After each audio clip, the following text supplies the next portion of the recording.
પારડી તાલુકાના રેટલાવ ગામે ભાગીની સ્કૂલ સામે ગંદકીનું સામ્રાજ્ય ફેલાતા બિલ્ડિંગના રહીશો સામે કાર્યવાહી ક્યારે કરાશે તે તો હવે જોવું રહ્યું। પારડી તાલુકાના રેટલાવ ગામે છેલ્લા લાંબા સમયથી ગામના વિવિધ મહોલ્લા બિલ્ડિંગોના માર્ગ પર ગંદકીનું સામ્રાજ્ય બની રહ્યું છે, જે બિલ્ડિંગોના રહીશો દ્વારા એંઠવાડ નાખવામાં આવે છે અને માર્ગ ઉપર જતા રાહદારીઓને સતત દુર્ગંધનો સામનો કરવો પડી રહ્યો છે, ઉપરાંત લોકોના આરોગ્ય સામે જોખમ બની શકે છે।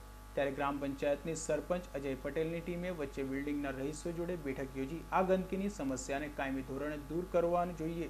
જ્યારે આ ગંદકીના નિકાલ કરવા રેટલાવ ગ્રામ પંચાયત કચરો દૂર કરવા બિલીમોરાના રાજુભાઈ નામના કોન્ટ્રાક્ટરને આ કામ સોંપવામાં આવ્યું છે, તેમ છતાં રોજની ગંદકી યથાવત રહી છે અને અહીં રખડતા ઢોરો આ ગંદકીમાં પડેલ એંઠવાડ ખાતા હોય છે અને એંઠવાડ આરોગતા પ્લાસ્ટિકોની બેગ પણ તેઓ શરીરમાં જતી હોય છે, જેને લઈ મૂંગા અબોલા પશુઓની જિંદગી પણ જોખમમાં ઊભું થઈ રહ્યું છે। ત્યારે ઢોરોના માલિકો પણ પોતાના પાળેલા ઢોરોને છૂટા ન મૂકવા જોઈએ, જેથી મોટી દુર્ઘટના કે પછી ગ્રામજનોને હાલાકીનો વેઠવી પડે તે માટે પ્રજાએ ગ્રામ પંચાયત કચેરીના સહયોગ થકી ગંદકી દૂર કરવા યોગ્ય નિર્ણય લે તે જરૂરી બન્યું છે।